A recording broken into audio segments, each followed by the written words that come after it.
Om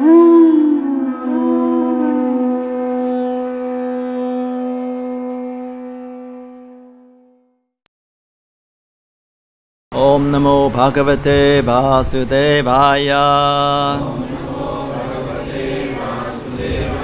Om Namo Bhagavate Vasudevaya. Om Namo Bhagavate Vasudevaya. Hare Krishna. So we continue to read from Bhagavad-Gita, 16th chapter, text 21 and 22. Trividham narakasyedam dvaram nashanam atmanaha kama krodas tatha lopas tasmat etat Trayam Tyachet Trividham Narakasyedam Dvaram Najanam Atmanaha Kama Krodas Tatha Lobhas Tasmat Etat Trayam Tyachet Trividham Narakasyedam Dvaram Nashanam Atmanaha Kama Krodas Tatha Lobha Tasmat Etat Trayam Tyachet Trividham of three kinds Narakasya of hell Idam this Dvaram, gate, Nashanam, destructive, Atmanaha, of the self, Kama, lust, Krodha, anger, Tatha, as well as, Lobha, greed, Tasmat, therefore, Etat, this, Trayam, three, Tyachet, one must give up. Translation purport by His Divine Grace Srila Prabhupada Ki Jai. There are three gates leading to this hell: lust, anger and greed. Every sane man should give these up, for they lead to the degradation of the soul. Purport: the beginning of demoniac life is described herein. One tries to satisfy his lust, and when he cannot, anger and greed arises. A sane man who does not want to glide down to the species of demoniac life must try to give up these three enemies, which can kill the self to such an extent that there will be no possibility of liberation from this material entanglement. Text 22. Etair vimukta kaunteya Etair vimukta kaunteya Tamo dvarais tribir naraha Acharatyatmana shreyas Tato yati param gatim. The man who has escaped these three gates of hell, O son of Kunti, performs acts conducive to self-realization and thus gradually attains the supreme destination.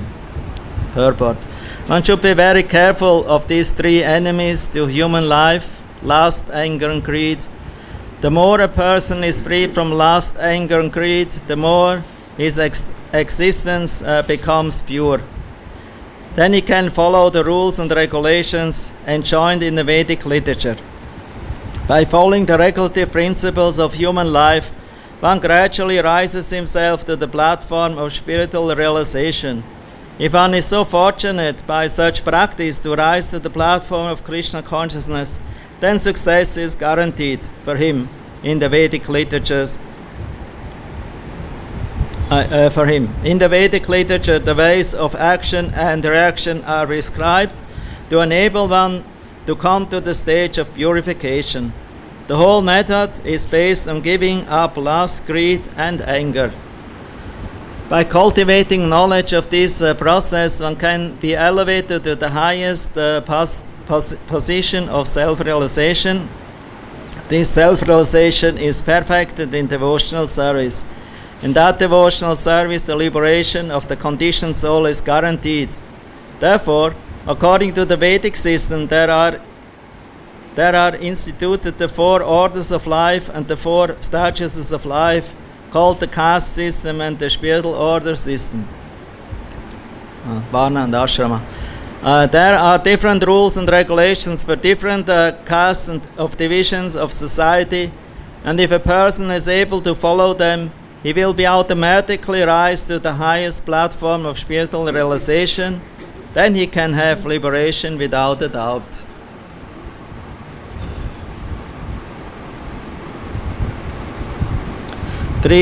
Trividham narakasyedam dvaram nashanam atmanaha kama krodas tata lobhas tasmat eta trayam tyachet. There are 3 gates leading to this hell: lust, anger, and greed. Every sane man should give this up, for they lead to the degradation of the soul.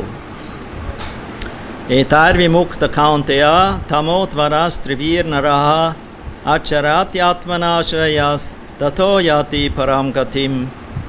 The man who has escaped these 3 gates of hell, O son of Kunti, performs acts conducive to self-realization and thus gradually attains the supreme destination.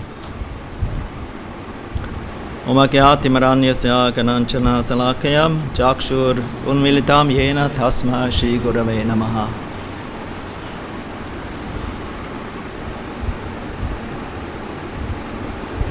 So in the verse before that, Krishna is, because in this chapter,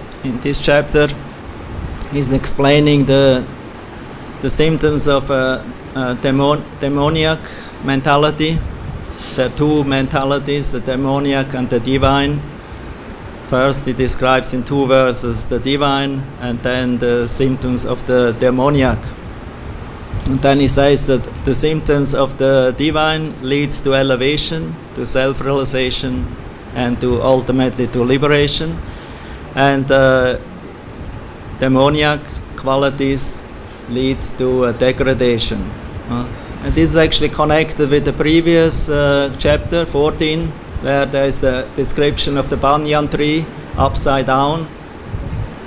That means the roots are upwards towards the spiritual sky, Brahmaloka, spiritual sky, and the branches are downwards. So it's like a tree reflected in the water. So what is the highest in the spiritual world? That means love, lust or love in relation to Krishna.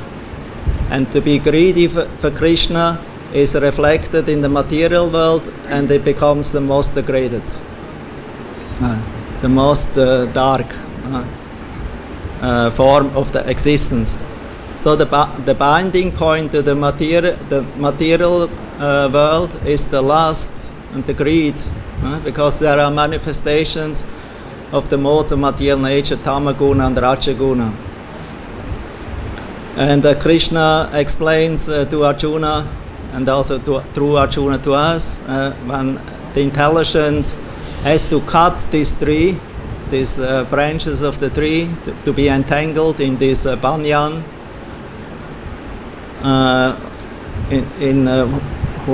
going up and down in different directions, and become liberated in this way from the samsara, from the cycle of birth and death.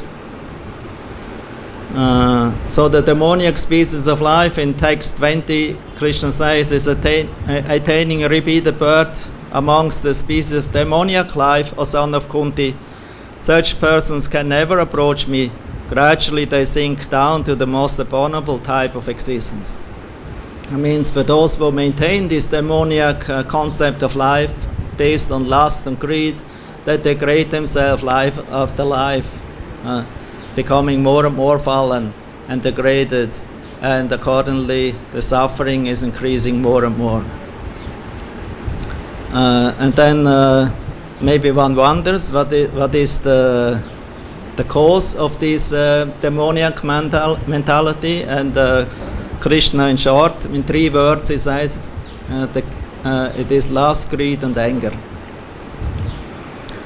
And actually, greed and anger and illusion,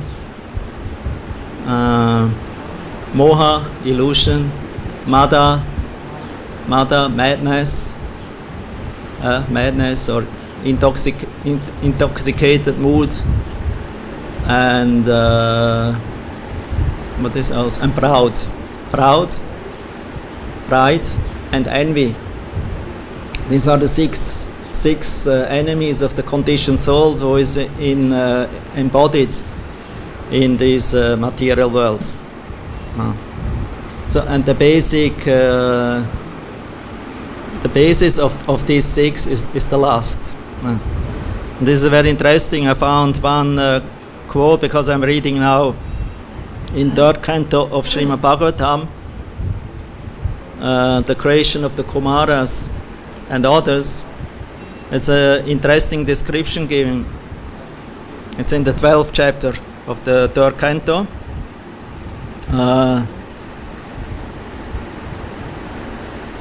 Brahma is a description of Brahma's creation, Visarga. First Sarga, Vishnu's creation, is called Sarga, elementary creation, and to put the living entities according to the past karma from previous day of Brahma's life into different positions and universal and different bodies and different levels in the universe, in the 14th world. This is Brahma's arrangement. So in the 12th chapter, Brahma, after creating the Kumaras, Marichi, Dharma, and Adharma, is created, produce a couple from the body to increase, from his body, from Brahma's body, to increase the population. That's Manu, Swayambhuv Manu, the first Manu, and Shatarupa, his wife. Swayambhuv, yes, I told. From this couple increase the population of the humans. O learned Vidura, thus I have explained to you the glories of the form of the Supreme Personality of Godhead in the feature of Kala, the time. Now you can hear from me about the creation of Brahma, means the Visarga, the reservoir of all Vedic knowledge. Then he says, in the 2nd verse from the 12th chapter, 3rd canto, Sasar Chagre Anda Tamishram Ata Tamishram Atikrit Mahamoham Cha Tamas Chakyana Vritaya. Brahma first created the functions of nations. That means ignorance, like self-deception, tama, the sense of death, or the fear of death, or the conception I die, anda tamishra, anger after frustration, tamishra, the sense of false ownership, maha moha, and the illusory bodily conception, moha, or forgetfulness of one's real identity.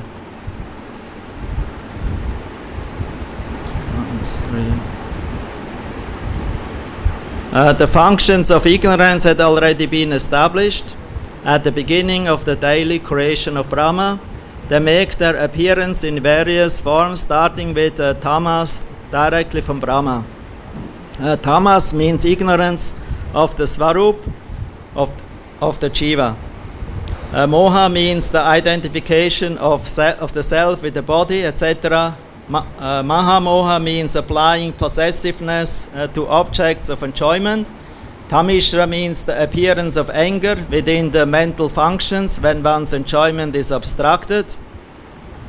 Anta Tamishra means awareness of death, but that is not present in the jiva. Nahanyate hanyamani sharire.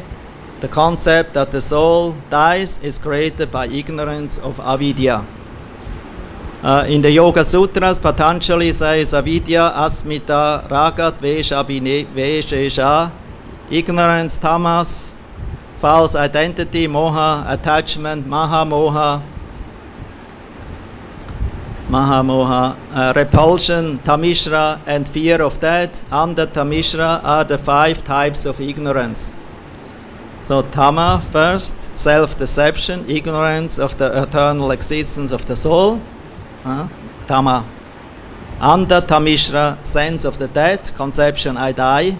That's an illusion, because soul is not dying. Only body is already dead. It's only living because of the life symptom of the soul. And the soul is out of body. Body is not moving anymore. It's clear. Maha moha, illusory bodily concept and sense gratification. It's maha moha. And tamishra, anger. And then moha, false identities. Seeing as such a misleading creation as a sinful task. Brahma did not feel much pleasure in this kind of a creation or of this kind of activity of Tama, but naturally appeared, because in Brahma's level, whatever he thinks manifested in something. Just imagine us. Whatever is in your mind immediately becomes something manifested outside of you. Then we would be careful what we would think. So Brahma is always thinking something, because he's in the passion, intelligence, creating something. That was his purpose, his mission given by the Lord. But because he just woke up in the morning, so he was not completely aware about the previous creation. And therefore first he created something completely tamastic. So he was not very pleased with that activity, and therefore he purified himself by meditation, thinking about the Lord in his heart. Tene Brahma Rida Adikave Moyanti Atsuraya. He meditated in his heart, and then he began another term of creation. And this and the following verse shows how the functions of Vidya appeared in the form of the Kumaras. Therefore, from this tamastic frustration of the creation, frustrating mood of Brahma, he had the thought, I have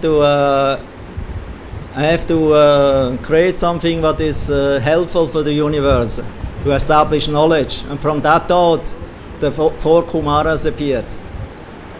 But the problem is, after he sent out the Kumaras for progeny, for children, and teach them the proper way of life, they refused. They didn't want to become Grihastha. They want to stay Brahmachari, Naishtika Brahmachari, whole life. So Brahma got again angry, because his family plan became frustrated. So he became angry. Anger manifested, krodha, and from that anger shot out between his two eyebrow here between, shot out Rudra, the Rudra principle, anger, and they manifested in 11 different forms, Rudra forms, and in these 11 Rudra forms they started to make the distracting dance. But Brahma says, hey, wait a minute, boys. I don't destroy the universe before it is even created properly. I just start. It's the day, first morning of my day, of my second half of my life. 51. Brahma became just recently. Brahma's life is 51 age now. He's younger than me and Maharaj.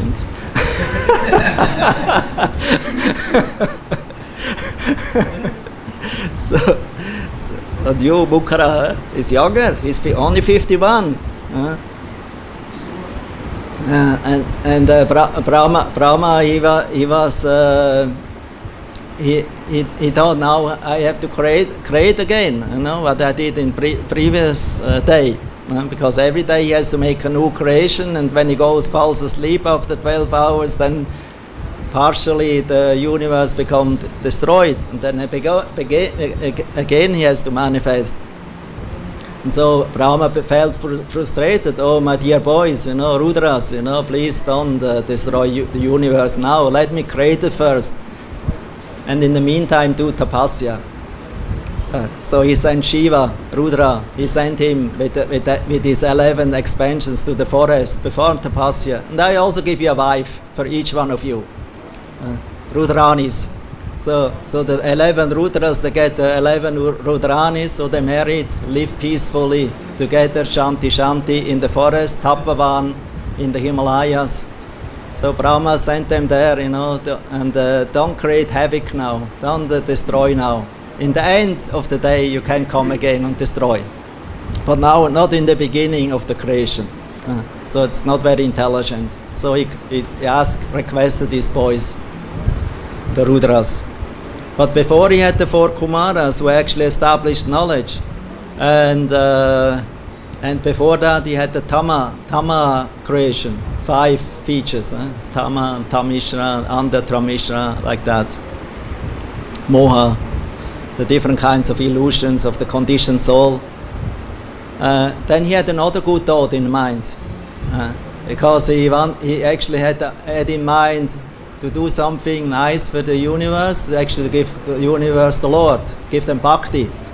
So from that fine thought of giving the living entity shelter, like a mother or a father who is caring for the child, taking on the lap, from his lap, another place it is described from his heart, but the other say is from his lap appeared Narada. Narada Muni appeared.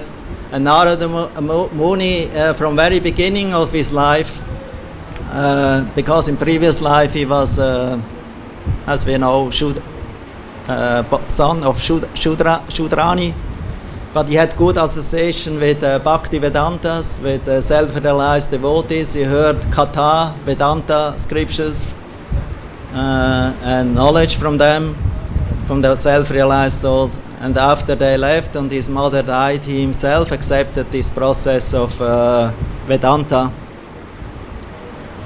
conclusion of Vedic knowledge.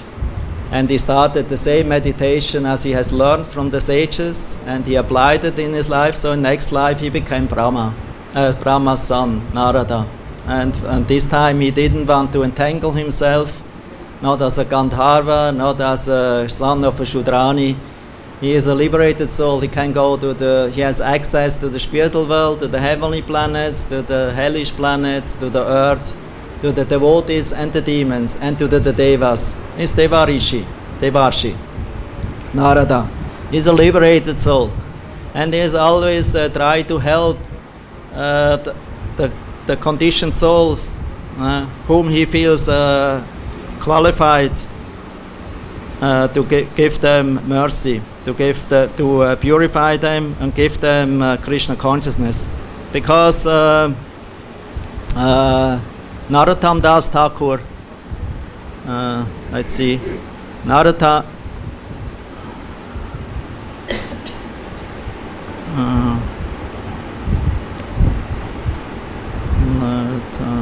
Prema Bhakti Chandrika.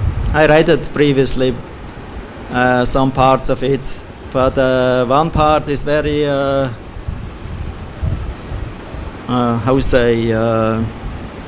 fitting to this today verse. So he says, the essence of sadhana bhakti is to carefully consider and follow the path displayed by the previous and the present Mahajans, and one should not neglect the practice of remembering the pastimes of the Lord, for devotional service should be performed with the mind as well as with the body. It's not that we only do sadhana with the body and with the mind we do something else, private. It has to be harmony, one line between interest of Krishna, Guru, the soul, the mind, intellect, and the body, our senses. It's one line. This is called Ekanta Bhakti. I mean single-minded Bhakti. And actually only with a single mind that concentrated, Ekeha Kurunandana, Vyavasatmika Buddhir, Ekeha Kurunandana, only if you have this determined, fixed devotion to Krishna, single-minded, without mixture of karma, jnana, yoga, anyabilasita shunyam, jnana karmadi anavritam, anukulyena krishnanu, shilanam bhaktir uttama. Only with this kind of mentality we can attain the level of pure devotional service and give up the bad association of the karmis, jnanis, and the attachments for singing songs not related to Krishna, cinema songs, pop songs, rock and roll songs, like that. Give it up. Even operetta and opera, give it up. It's illusion created by Maya. Associate only with the devotees and merge in topics of loving pastimes of Krishna and Braj. And he goes further. Please give up the association of the yogis, that means Mayavadi sannyasis, not Vaishnava sannyasis. Mayavadi sannyasis is meant. Karmis, jnanis, meditators, and deva worshippers. Also abound an attachment for all varieties of fruitive activities, religious duties, distresses, lamentations, and material objects, and just worship Krishna, the lifter of Govardhan, Giridhari. Then I'm jumping over here some, and he describes the gang of six dacoits, the gang of enemies, 6 in number. Lust, anger, greed, illusion, pride, and envy. And the 5 senses of sight, sound, smell, taste, and touch reside in my body, but I'm unable to control them. Although I hear and understand repeatedly that one should serve Krishna with all one's senses, still I cannot accept this fact with firm determination. That means intelligence. Maybe we understand, but even if you have good intelligence, lust, greed, anger, illusion, and all these things, because they are very clever dacoits, very tricky, and they're very strong, one cannot overcome them with intellectual power. Therefore, knowledge alone, jnana, or yogic powers, mystic powers, cannot overcome these bandits of lust, greed, anger, illusion, envy, pride, etc.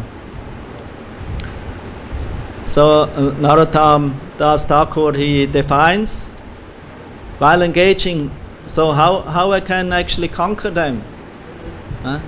I cannot kick them away. I'm not powerful. I engage them. I engage them in Krishna's service. And then he says, while engaging lust, anger, greed, illusion, envy, and pride in their proper places, I will defeat these enemies.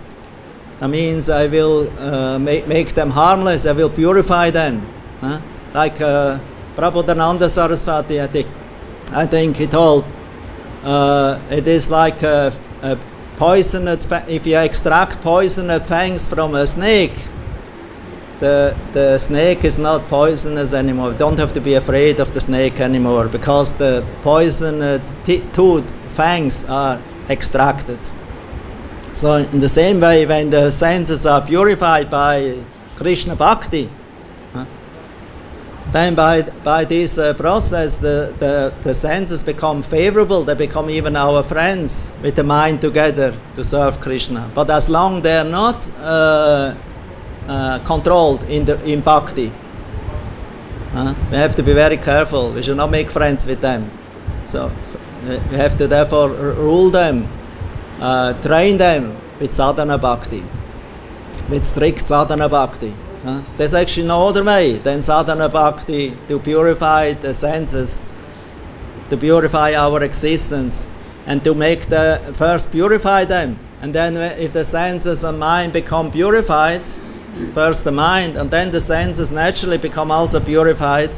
Then with the purified senses, Rishikena, Sevanam Bhakti Ruchate, with the purified senses, we can start to serve Krishna and gradually develop some finer sentiments, rati and love, prema bhakti, and pre-stage of prema is bhava.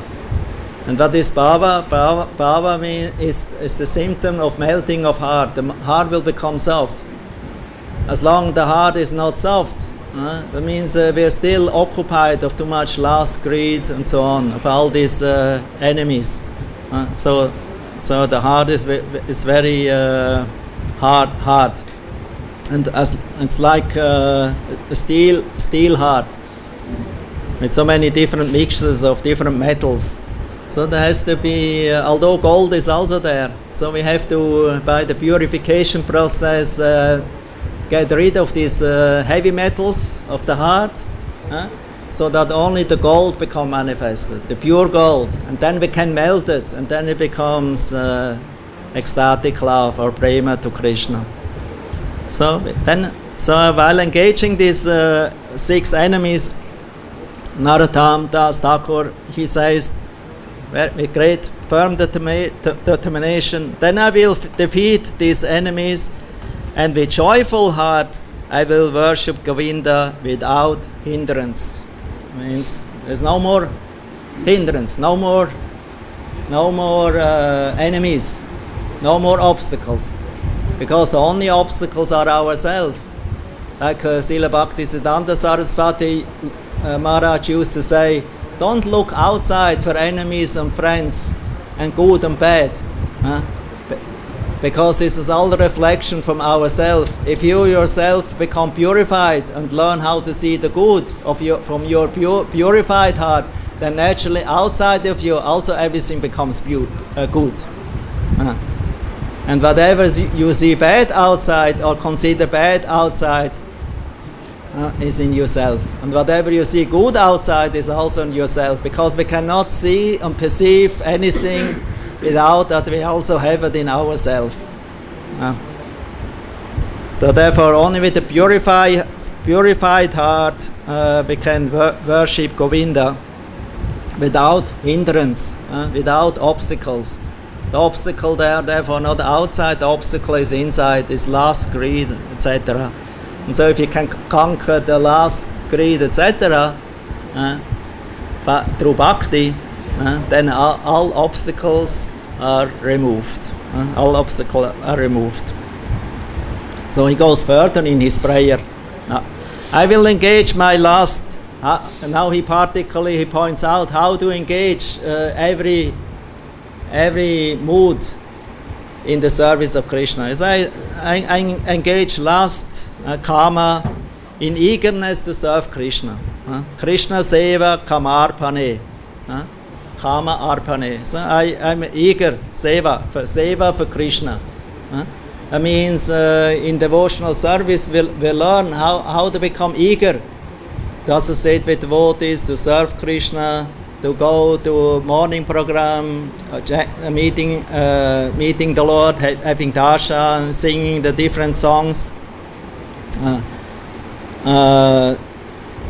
chant Hare Krishna, be greedy to absorb in Krishna Katha, in Srimad Bhagavatam, in Bhagavad-Gita, like that. Be greedy for devotional service, distributing books, worshipping the deity, cooking for the deity, all this kind of service we should do with eagerness, because if we become lusty or eager for this kind of services, so we can engage eagerness and lust in this way in Krishna's service.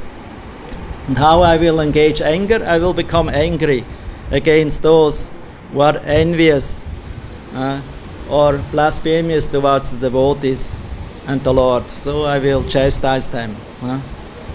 And I will be greedy to hear the topics of Hari, Krishna Katha, in the association of devotees. So he's greed, he wants to engage in hearing about Krishna, he's lost in engaging in different services for Krishna's satisfaction. What's actually the difference between lust and prema? Lust and prema is just opposite. Prema is pure gold, and lust is like rusty iron. And the origin of lust is actually prema. But because we are in contact with this material body, with Tama, with this tamastic creation, another name for the universe is Tama, Tamasa. So because we are in contact with this material nature since time immemorial, so we have more and more always this bodily conception of life. And we consider ourselves, I'm the enjoyer, I'm Ishvara, I'm Aham Bhogi, I'm controller and I'm enjoyer. This is actually this demoniac mentality. And I will be illusioned, he says, I will feel illusioned if I fail to achieve my worshipable Lord. That means if I'm not able to serve one day for Krishna, and to please him by various devotional service of Shravanam, Kirtanam, Vishnu Smaranam, then I feel I'm illusion. I'm in Maya today. I'm in illusion. Many that don't think like that. I think, it's still fine. I don't get reaction, so I can also not always practice bhakti, and I still feel good. But the devotee who actually has a taste in bhakti, he doesn't feel good, by anything else than bhakti, than the devotional service. And therefore he feels I'm in illusion if I will not achieve my worshipable Lord. This moha ishta labha vine mata Krishna guna gane. Then he says, and I will feel proud. I will feel proud to chant the glorious qualities of Krishna. And this way I will engage them all in their respective duties. He engages all these 6 enemies in their duties to serve Krishna.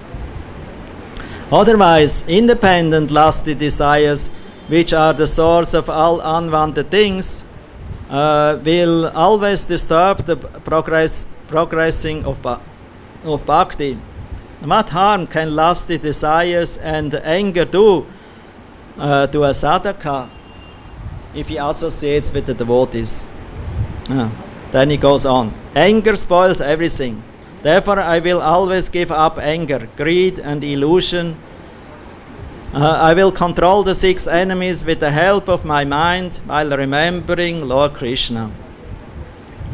And then mameva ye prabhatyante mayamitam tarantite. Easily we can overcome this insurmountable maya. That means lust, greed, anger. This is all maya manifestation symptoms. Then he says, all the enemies will run far away by hearing the sound vibration of Govinda's name. Apani palabe saba shunya Govinda raba, sinharabe chena karyagana, sakali vipati chabe mahananda sukha pabe, sharehaya ekanta bhajana. One who performs unalloyed devotional service, ekanta bhakti, or ekanta bhajana, will feel great happiness and all dangers will be vanquished. Please therefore give up. Therefore, my dear mind, do not endeavor for bad association, profit, adoration, and distinction, but always remember the lotus feet of Govinda. Please engage in loving devotional service with great happiness, and all your dangers will be destroyed. Please therefore give up all duplicity, illusory activities, and the search for bodily happiness. Do not be attached to the worship of various devas and devis, mundane love and affection for material for material relationships attracts everyone to their respective illusions, and thus advancement on the path of devotional service is checked. And therefore all the great devotees, the Mahachans and successful devotees, they had overcome lust, anger and greed by the mercy of the Lord, by the mercy of this process of bhakti. And today is a very special day because it's three great devotees of our Sampradaya disappeared on this day. Their samadhis on Shyamakund.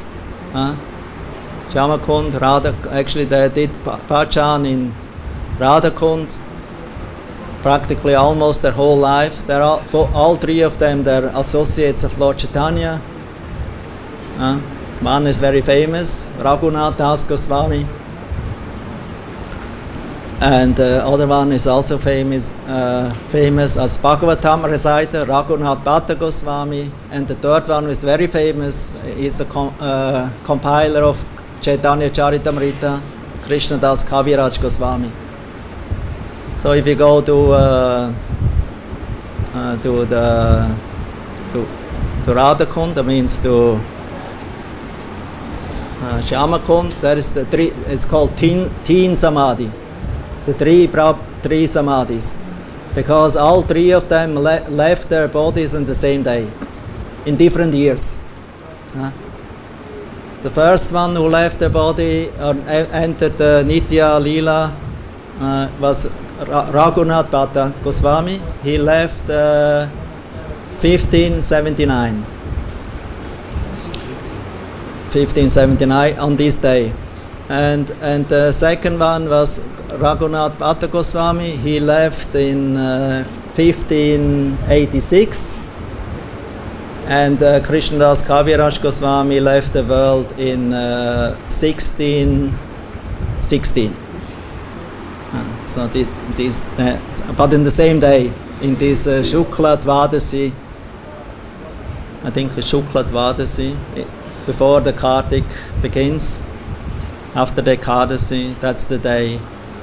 So Raghunath Das Goswami is very famous for his renunciation. He was very rich.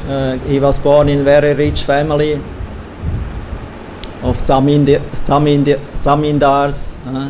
in Bengal. So his father was plenty rich, very multi-millionaire, and but his son, because he came in contact with Vaishnavas, devotees of Lord Chaitanya, he had no interest in family life, in business of his father, in marriage like that, or taking care for earning a lot of money. So he lost all this kind of attraction, and he's actually the first of the 6 Goswamis who met Lord Chaitanya in Shantipur. After Lord Chaitanya accepted sannyas, Raghunath Das in that time, he visited Lord Chaitanya, and he actually wanted to join Lord Chaitanya, although he was still a young man, teenager. But Lord Chaitanya told him, you should not give up family life now. You should go back to your house, to your father and mother, and take care for business. You should also marry. You should earn money. Go on with the profession of your family, with the business, and then externally, you act like an ordinary materialistic person, attached to career and family and etc. But internally, you give your life fully to Krishna, and in this way, very soon, Krishna will deliver you and will bring you to his lotus feet. So Raghunath Das, although he was very determined already in that time to join Lord Chaitanya, but Lord Chaitanya thought, no, it's not the time now. Go home now. And then later on you can join me. So he went back, he got married, he took over business or helped his father also in business, making a lot of money. He even protected his father from getting imprisoned with his uncle because they did some kind of cheating, of tax cheating. So they got in trouble, but Raghunath Das was very cleverly speaking with the tax collector and pacified him, and somehow also saved his father and uncle to go in prison. And then he married also. He had a very nice wife, and he practically took full over the business of his father. But in the heart he yearned always after joining Lord Chaitanya in Jagannath Puri. And he tried, but he always got special guards. Father arranged always that somebody protected him, that he will not escape. But one time he escaped and the father had to take him back. And so several times it happened, leaving and getting back. One time his wife told him, the best is, we should lock our son in the house, or bind him up, so that he will not run away all the time. And then her husband told him, you stupid wife, how we can keep him bound up in our house, if he has, if even is married with practically a girl who is as beautiful as Lakshmi, who has plenty of money, who is born with a gold spoon in the mouth. How we can keep him at home and bind him up with the ropes? This is very stupid, because the strongest rope to the material world, is to be married, with a very beautiful woman, and have plenty of money to satisfy your lust and greed. And if this cannot bind him, if this rope is not strong enough to bind him in his own home, then how ordinary ropes will bind him? This is not possible, He will escape anyway. And it also happened, he even tricked his Kula Guru. He had a Kula Guru, and he tricked him one day, and so in this way he escaped from home. So the Kula Guru you can cheat, for higher Guru, for higher mission. You can cheat and escape from home, from family. So in this way he joined Lord Chaitanya in Jagannath Puri, and he surrendered his whole life to Lord Chaitanya. Lord Chaitanya gave him over to his secretary, Swarup Damodar Goswami. And his father, when he found out that his son is there, he sent him money and servants. And the servants he sent back. Some money he accepted, but he thought, I will not use it for myself. I will engage it in the service of Lord Chaitanya to always invite him for prasadam. And so he did this for some time. Later on he thought, this is not very good mentality to accept money from materialists. This makes my mind impure. So how can I invite the Lord for prasadam with the money paid by a materialist? So he rejected ultimately the money, and he was eating only even the rejected food. First actually went to the free kitchens, but then he thought this is also not very good to eat like a beggar, like a prostitute, just waiting that somebody gives him some food. He thought this is some material thing, this is not pure. So he gave up this also. Then he only ate the rejected food of the cows behind the Jagannath Mandir, where the thrown out food was thrown, was rotten. They ate, and what the cows didn't eat, Raghunath Das was eating. he was purifying it with water and eating the rice. But one time Lord Chaitanya himself, he came and he asked him, oh, why you didn't invite me to your feast? Let me see what you eat here. And he grasped some of the rice of Raghunathas and he ate it. He said, oh, it's very nice. Best prasadam I ever had. He wanted to get even a second time. But Svarupdamara kept him back. So Raghunathas, he attained a very high level of renunciation, vairagi, Tyaktva, Ashesha, Mandala, Pati. They gave up great wealth, money, prestige, women, titles, dynasties, family heritage. They gave up everything, even worldly education, just to join the Lord, join Lord Chaitanya. And later on, Raghunatha settled in the Radhakund, fulfilling the mission of Lord Chaitanya, excavating Radhakund and Shyamakund. Although he had no money, and he didn't want to go home to his father to ask him for money that I can excavate Radhakund and Shyamakund. But a rich man in Himalaya, in Badrinath, he inspired a rich man, Lord Badri, to give the money to Raghunathas and help him to excavate and renovate Radhakund and Shyamakund. So in this way, Raghunathas, when he saw the rich man, he felt very bad.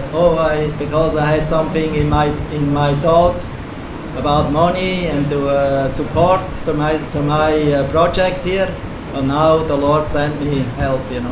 Oh, how sinful I am, because I always have to think something like that, and the Lord has to supply it. Even that, Raghunathas, he considered selfish. So he was so extremely humble and always offered so much respect to the pilgrims and chanting holy name, 1 lakh of Hare Krishna every day, and completely living renounced whole life in Radhakund and Shyamakund. And Raghunath Bhatta, maybe is not so much known to you. Actually, there's one mandir, little temple here in the direction Loibazar. It's called Bhattaji. Somebody heard about this temple, Bhattaji Mandir? You have to go visit that place. It's going down to Radha Madha Mohan, and then you go further. And where the Sriji jewelries, and then there nearby, there's also Nisinga temple, and there is Radha Vallabha temple, and nearby is this Bhattaji temple. That was the temple of Raghunath Bhatta Goswami. Because he resided when he came to Vrindavan on the order of Lord Chaitanya. He came from Varanasi. He was the son of Tapa Mishra. So Lord Chaitanya sent him from Puri to Vrindavan to recite always Srimad Bhagavatam for pleasure of Rupa and Sanatana Goswami and assisting them in their mission. So he came here, and the Vaishnavas here were very pleased about his recitation of Srimad Bhagavatam. He could sing it in 3 different tunes or ragas, the Bhagavatam slokas. So everyone was completely moved, was completely in ecstasy. And it is said that this book of Raghunath Bhatta Goswami, this Bhagavatam is there in that temple, Bhattaji Mandir. But you only have darshan 1 or 2 times in the year, in Gaur Purnima and in Janmashtami. But sometimes you see the priest there. It's very clean temple, and they very nice deity worship. very paka everything. So then maybe give you darshan for the Bhagavatam. And Krishna Das Kaviraj Goswami also he gave up his brother, his family. He came here. Nityananda Prabhu sent him to Vrindavan. In a dream, he told him, "You go to Vrindavan, there all your desires will become fulfilled." So Kaviraj Goswami came here, and he later on became, and he was very old. He became empowered by the Vaishnavas and the Lord to write the biography about Chaitanya Charitamrita, life and characteristics of Lord Chaitanya. So he got the blessings of all the Vaishnavas. And he was very renounced, very humble, and always dedicated to write and glorify Lord Chaitanya and Krishna.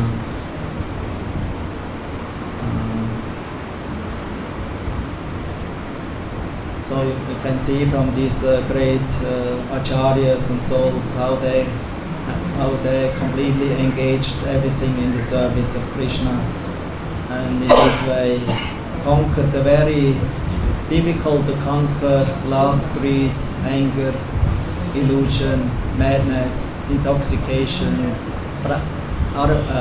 pride, and envy. Envy, it's also a thing. The result actually of lust is everything, all these other 5 symptoms. And the pinnacle of everything is that we become proud of that what we achieve, and become envious if somebody has more than we have. And it's all product of lust and greed. And these are the anchors of this material existence, who will drag us down deeper and deeper in material existence. And Krishna therefore says, those who want to come out of it, those who are intelligent, who are pious, who are devotees, who want to come out of it, they should by all means avoid these 3 gateways to hell, lust, greed, and anger, and then naturally all the other 3 will also become conquered or removed by devotional service, by taking shelter in Krishna. Hare Krishna. Stop here. What did Narottam say about engaging envy? Did he say how he would engage envy? Envy? He said how he engaged lust. No, envy I didn't engage. He told we cannot engage envy. He didn't mention envy. Because enviousness, it's how we can conquer. Only Prabhupada told we can conquer enviousness by showing mercy, not by being mercy and compassionate to others. And we can overcome enviousness. He said on the first class he gave in the temple here, he said if you read chapter 9 of the Bhagavad-Gita, conquer envy. Yeah, and then that you can overcome enviousness. Chapter 9 of the Bhagavad-Gita. Yeah, because Krishna tells to Arjuna, because you are unenvious, therefore I tell you this confidential knowledge. That? That's what he said. But Narottam didn't say how you can engage envy. Didn't even mention it. I don't see with enviousness. It doesn't mention. It only says lust, greed, anger, illusion. And what is the other one?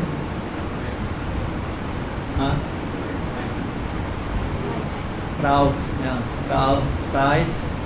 These 5. These 5. Yeah, 5 he mentioned, but envy not.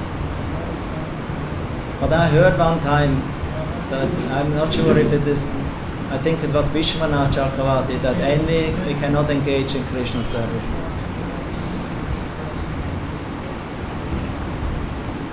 But Prabhupada goes so far that he says in the spiritual world there's also enviousness, but this is transcendental because there's also competition who can serve Krishna the best. And if we become envious to somebody who is doing nice service, and this encourages you to also do nice service, then this way you can purify your envy. But if you see something is doing better than you and you become discouraged, that means you are envious, and that's material. It drags you down. But if enviousness to somebody, like we say, oh, I'm envious to you positively, that doesn't mean that I'm really envious in the sense, that I'm completely. I don't like that you have it and I don't have it. Actually, I also would like. I'm happy that you have it, and let me also become like you by following your example. And serving you, and find out the secret how you achieve success. And in this way, we can engage the envy in the service of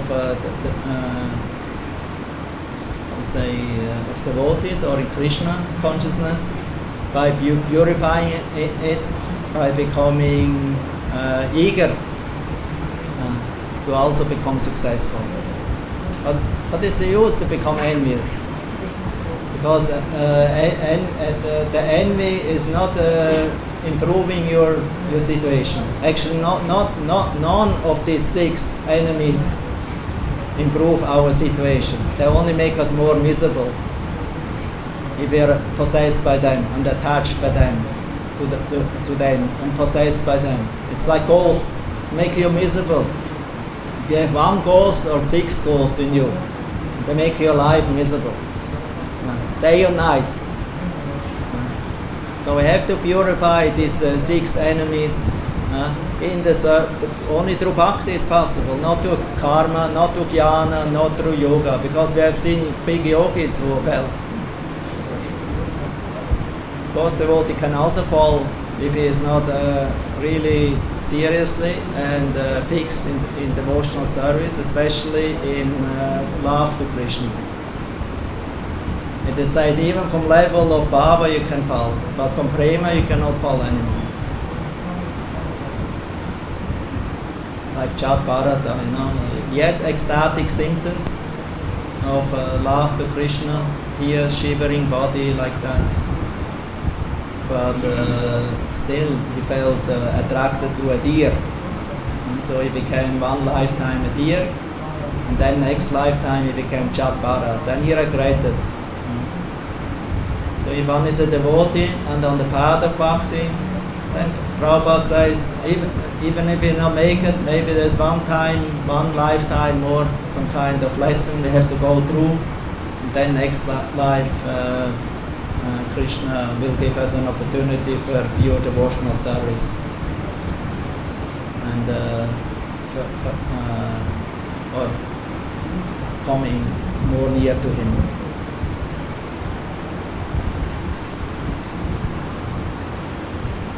Okay. Yeah.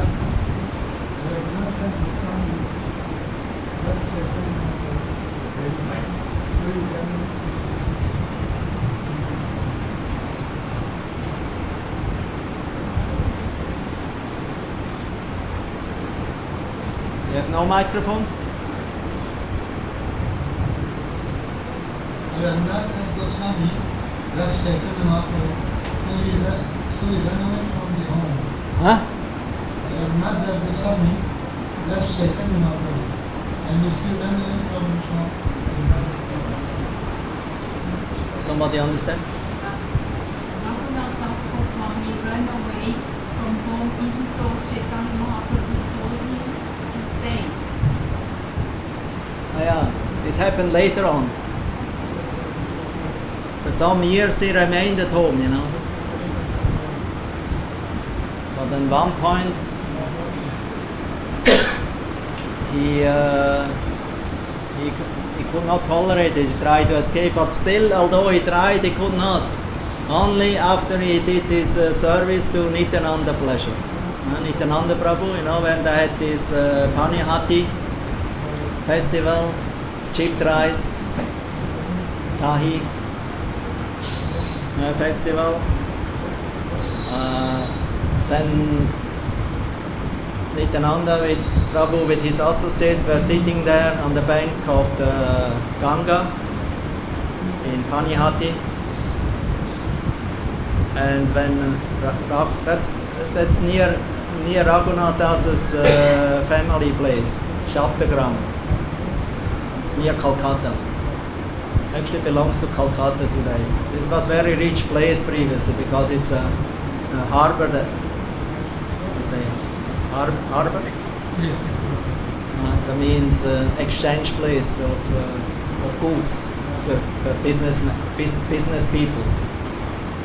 Suvarnavanik in Bengal. Suvarnavanik. They were traders. So they were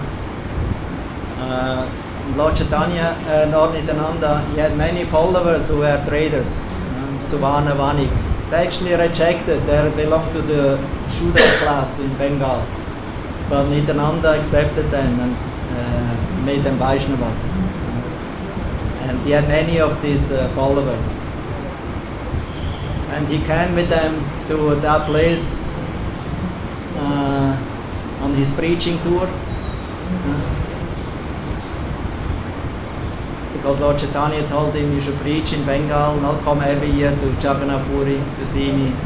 Better you stay in your place there, Bengal, because only through you I can deliver Bengal. So he came there, and Raghunath Das came to see the Lord. And then Lord Nityananda called him a thief. Chor. Hey Chor, come here. You're a thief. Because the idea was that Raghunath Das wanted to go to Lord Chaitanya without first getting mercy and blessing of Nityananda Prabhu. Therefore Nityananda called him thief. You want to go to my Lord Chaitanya without getting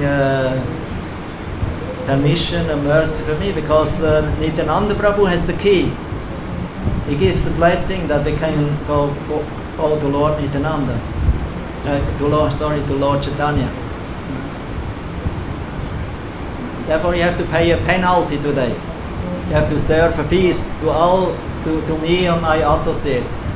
That's a punishment. You have to pay a penalty. So Raghunath Das very gladly, very happily, he arranged everything. Plenty of sweet rice arranged and for distribution in so many plates. And he employed many different merchants who sold chipped rice with yogurt. Bought from them the sweet rice and everything, and also fed them himself. So in this way he got Nityananda's mercy. He was pleased because Raghunath Das was pleasing his associates. So Lord Nityananda told, so this is Raghunath Das. He's a son of very rich man, and he has a great yearning, great desire to meet Lord Chaitanya, to become his servant. Please give him your blessings. So Lord Chaitanya requested all the devotees to give the blessings to Raghunath Das that he can become servant of Lord Chaitanya. And then it went. Then it went, from that point on, it went everything smooth. Everything went smooth. No more obstacles. All obstacles are removed, if you have Nityananda's mercy.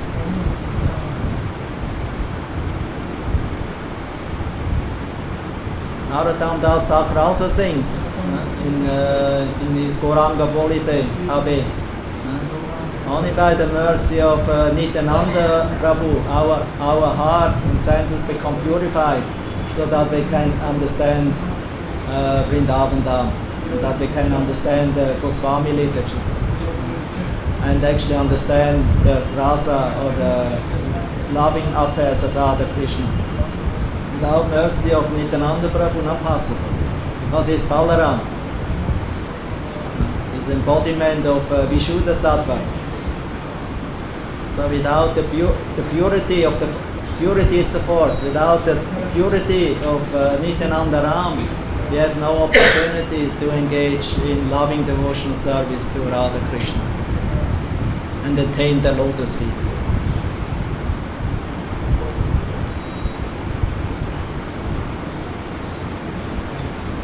Bibi-san, you have a question?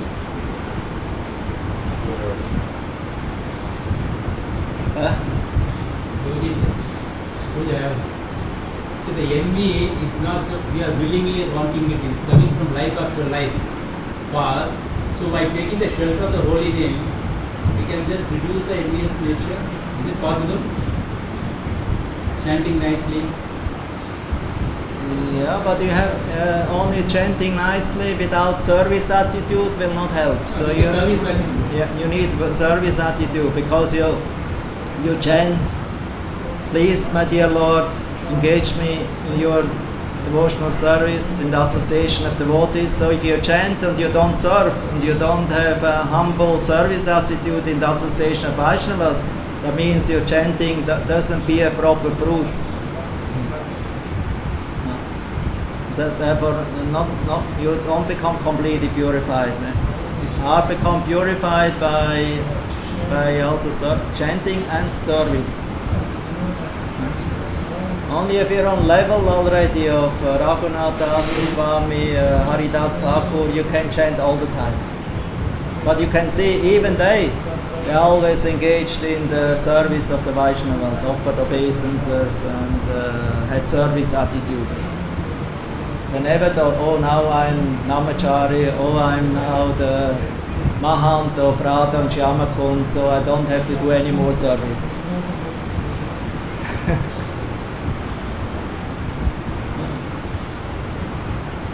Service is the key. Devotional service, bhakti-yoga means devotional service, doesn't mean enjoyment. Many they think, oh, I want to enjoy my chanting, I want to enjoy kirtan lila, I want to enjoy kirtan or deity worship, darshan, but you only want to enjoy, therefore you don't actually hear and see. Because we come with enjoying spirit. But if we come with service spirit, then you can see.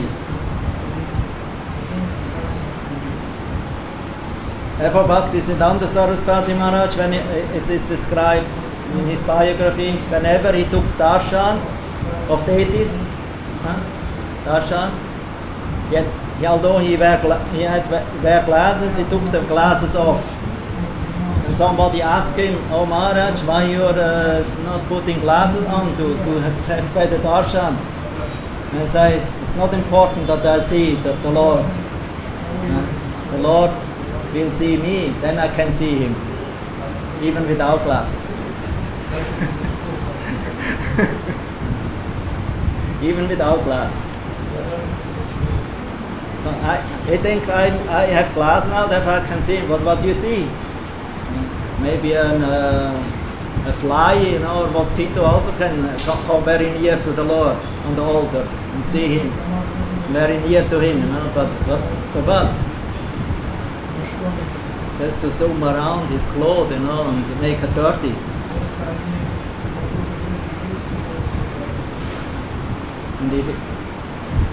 And maybe even stitch him,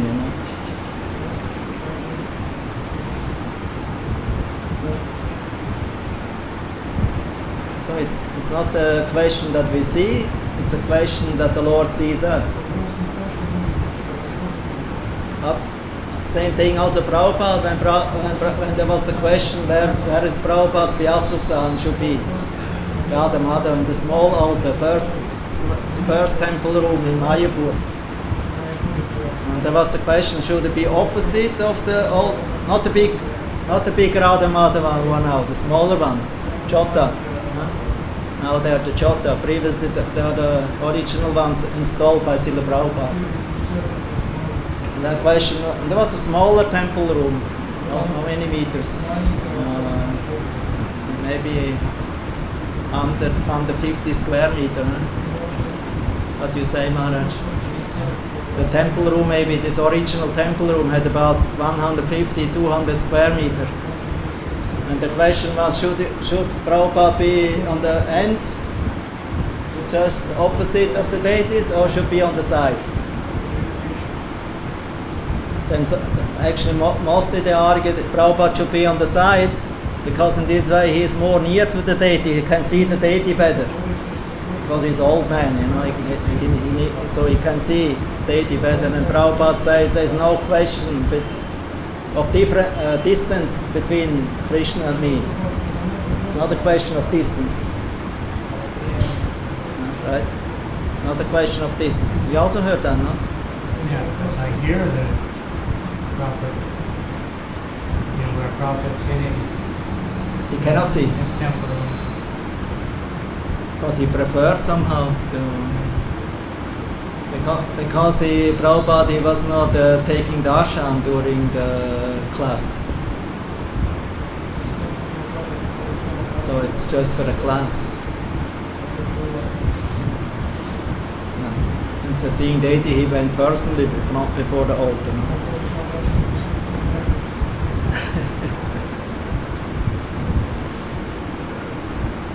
Actually, one can see.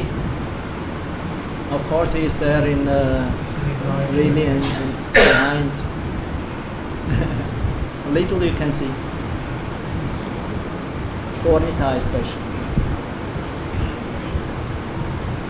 Okay, Hare Krishna, glory to Prabhupada. Srimad Bhagavad-Gita ki jai. Sri Vrindavan Dham ki. Srila Prabhupada ki.